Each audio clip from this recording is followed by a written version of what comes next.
सबसे पहले हमने बताया था 3 बाधाएं होती हैं उस ध्यान तक, परमात्मा तक, आत्मस्मरण तक पहुंचने में। शरीर, मन और बुद्धि।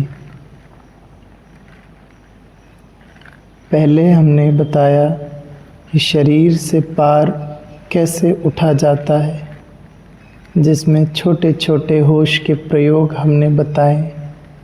चलते चलते स्मरण करना, ये शरीर चल रहा है, मैं नहीं।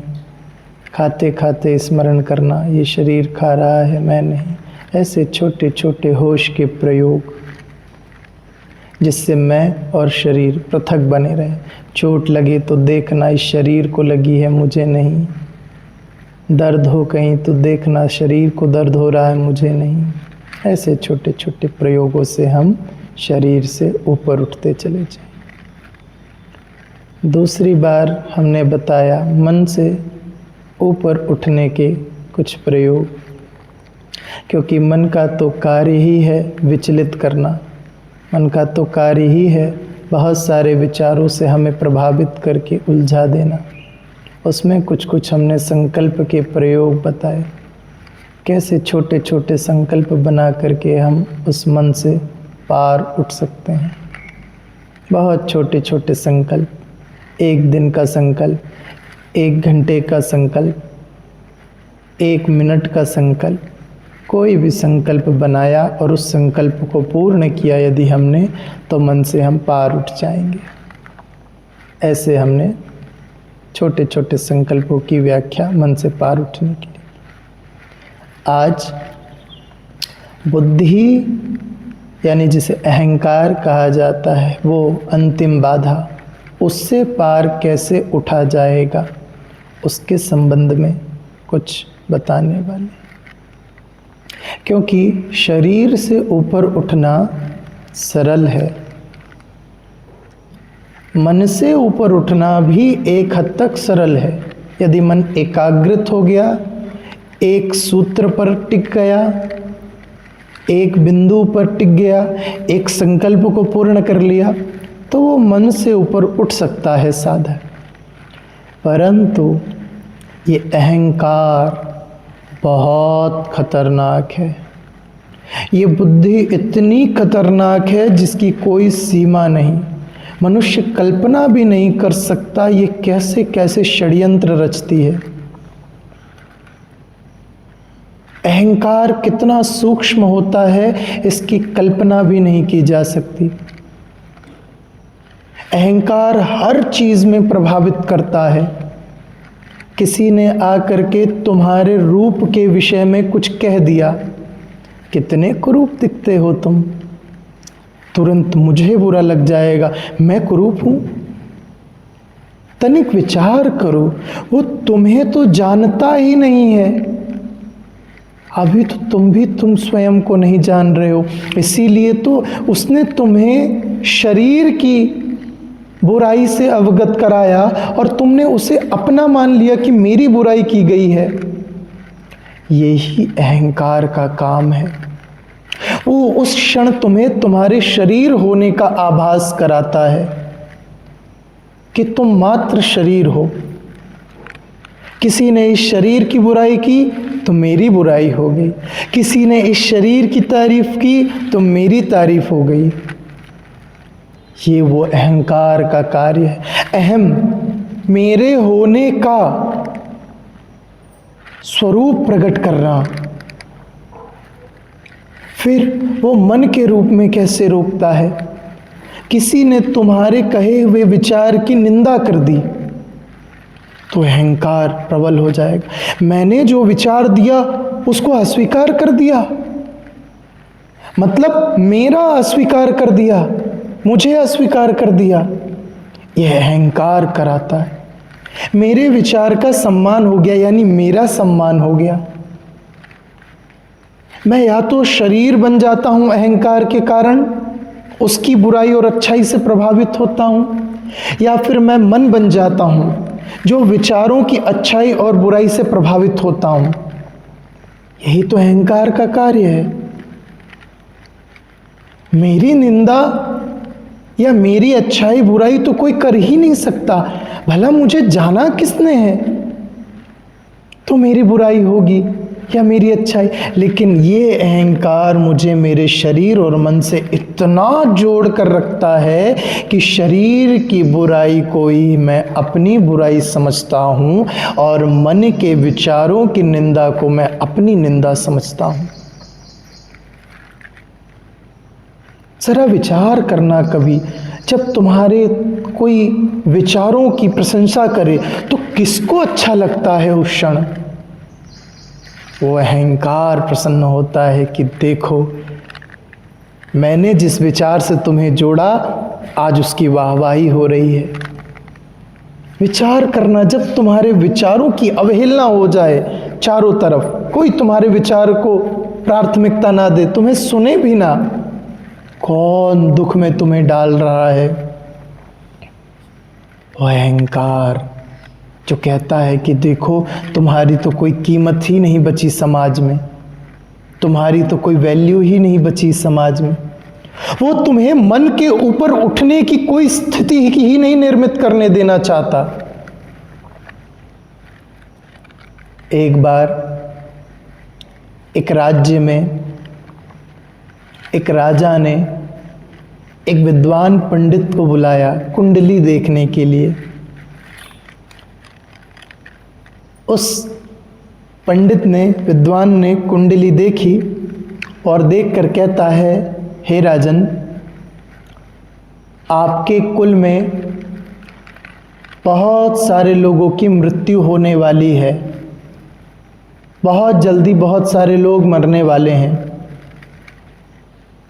राजा का अहंकार प्रबल हुआ, क्रोध में आ गया कि क्या मूर्खतापूर्ण बात करते हो तुम, तुम्हें दंड दिया जाएगा।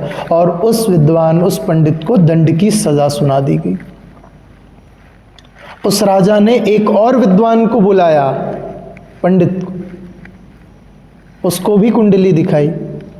उस विद्वान ने कुंडली देखकर कहा, हे राजन, तुम तो बड़े भाग्यशाली हो, तुम्हारी आयु तुम्हारे कुल में सबसे ज्यादा है। वो प्रसन्न हो गया और उसको उपहारों से भर दिया। इन दोनों अवस्थाओं में आखिर हुआ क्या? पहली अवस्था में मेरा अहंकार टूटा, दूसरी अवस्था में मेरा अहंकार प्रबल हुआ।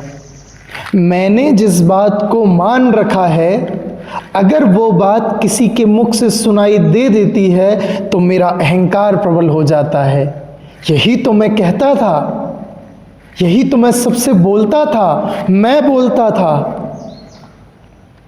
मैंने आखिर ये ज्ञान इकट्ठा कहाँ से कर लिया, कभी सोचा है? मैंने ये जानकारियां आखिर एकत्रित कहाँ से कर ली, कभी सोची है? जिसको अपने प्रबल होने की इच्छा जागृत हो रही है, ये सारा उधार ज्ञान मैंने एकत्रित कर रखा है, सारा उधार ज्ञान। और उन उधार ज्ञानों को मैं पाल रहा हूँ, पोष रहा हूँ, परितोषित कर रहा हूँ। वो ही सुनना चाहता हूँ मैं दूसरों के मुख से। मैं सुंदर बन के समाज में क्यों निकलता हूँ? 4 लोग मेरे सौंदर्य की प्रशंसा करें।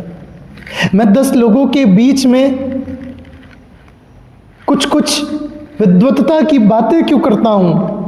4 लोग मेरे विद्वत्ता की प्रशंसा करें।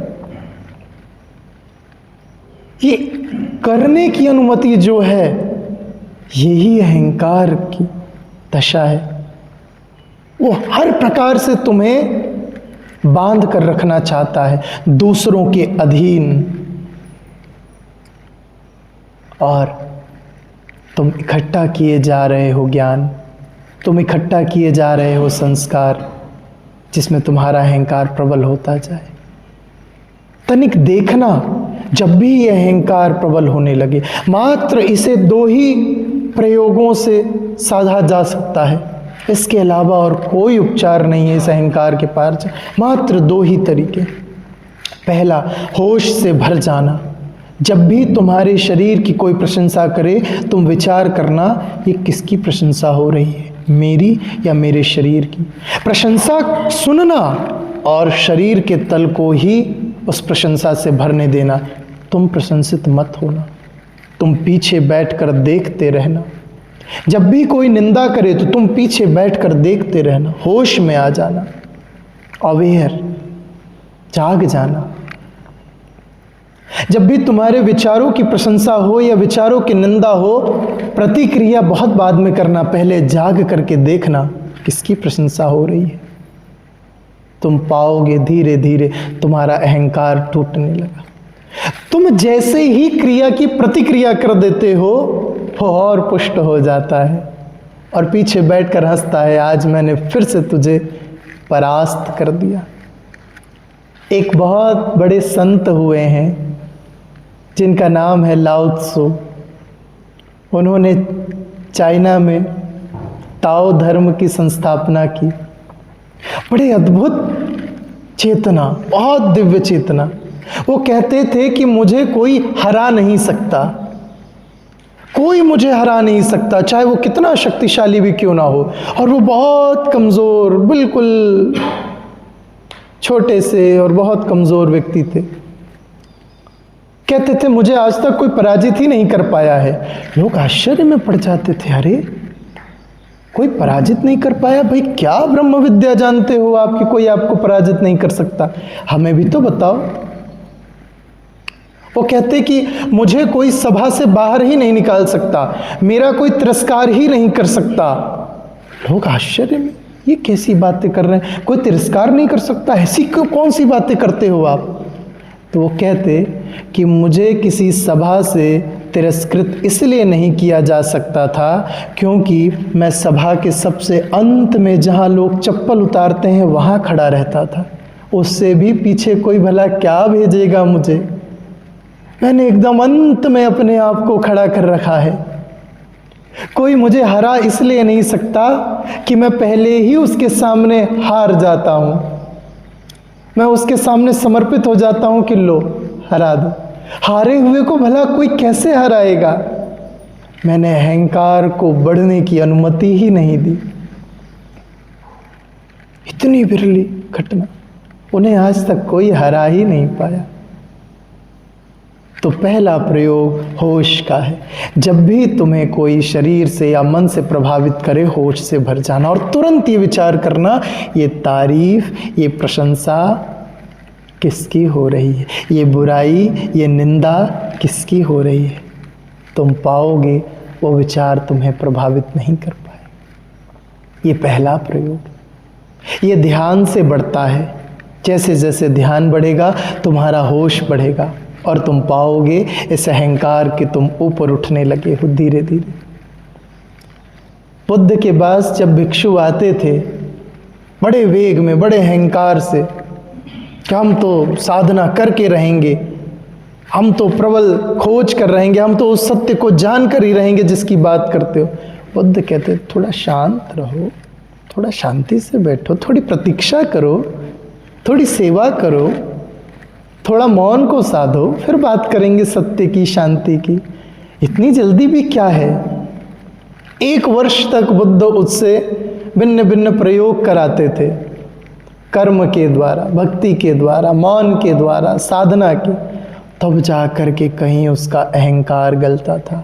और जब वर्ष भर बाद समय आता था तो वो कहता था अब तो कुछ बचा ही नहीं पूछने के लिए, अब तो लगता है बस शांत हो जाऊं। वो अहंकार गल गया और वो पूर्ण प्रकट हो गया। तो पहला प्रयोग ध्यान का, होश के साथ, और होश को जगाना है जिससे ये पता चले। दूसरा प्रयोग समर्पण, अपने इस अहंकार का समर्पण, जो केवल और केवल जीवंत गुरु के समक्ष हो सकता है। क्योंकि गुरु तुम्हें तुम्हारी धारणाओं पर टिकने नहीं देता। तुम जो जो धारणा लेकर के आओगे वो उन्हीं को जानबूझ करके चोट पहुंचाता है। तुम जो जो उधार ज्ञान लेकर के आओगे वो उन्हीं को जानबूझ करके गलत साबित करने में लगा रहेगा। तुम जो जो सत्य की उद्घोषणा करोगे वो उसी को असत्य कहेगा। तुम कहोगे ब्रह्म सत्य है, वो कहेगा ब्रह्म मिथ्या है। तुम कहोगे ईश्वर सत्य है, वो कहेगा ईश्वर मिथ्या है। तुम कहोगे शास्त्र सत्य है, वो कहेगा शास्त्र मिथ्या है। क्यों कहता है वो ये सब? क्योंकि वो तुम्हें उदार ज्ञानी नहीं बनने देना चाहता। ये उदार ज्ञान ही तो तुम्हारे अहंकार को पुष्ट करता है। हमारे पास लोग आते हैं कभी कभी, बहुत बड़ी बड़ी बातें करने लगते हैं।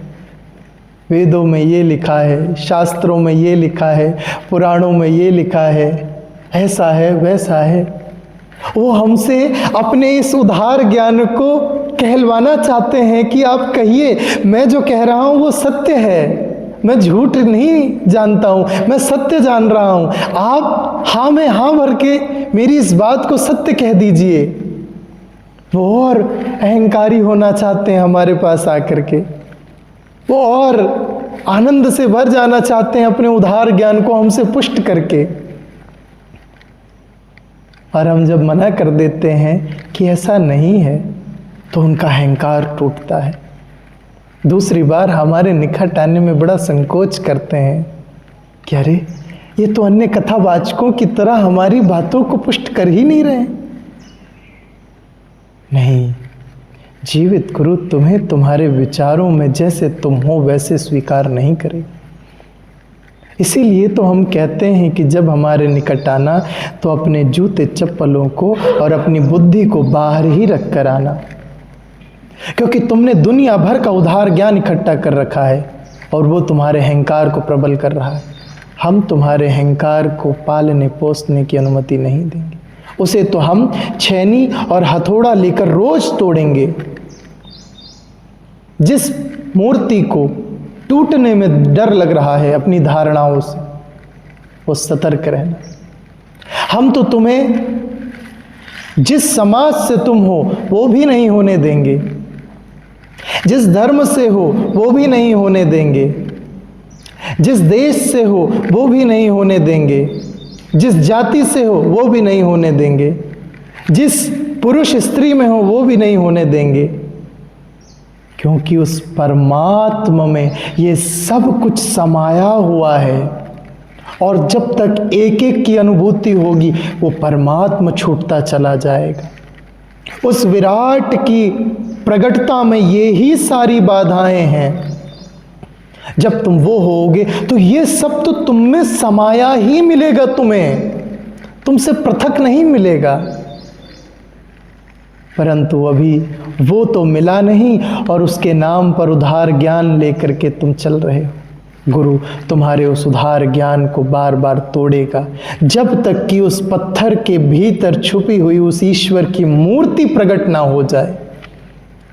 जो पत्थर घबराएगा वो कंकर हो जाएगा टूटकर, और जो पत्थर धैर्य रखेगा, गुरु को छेनी हथौड़ा चलाने की अनुमति देता रहेगा, वो धीरे धीरे शंकर हो जाएगा। इसीलिए बहुत धैर्य के साथ अपने अहंकार को समर्पित करके अपने आप को समर्पण करना है गुरु के समक्ष। ये दूसरा, पहला होश से भरना और दूसरा गुरु के समक्ष समर्पण। ये दोनों प्रयोग तुम्हारे अहंकार से तुम्हें ऊपर उठा देंगे, और जैसे ही तुम अहंकार से ऊपर उठोगे तुम्हारे भीतर से भी यही उद्घोष निकलेगा, चिदानंद रूप शिवोहम शिवोहम शिवोहम।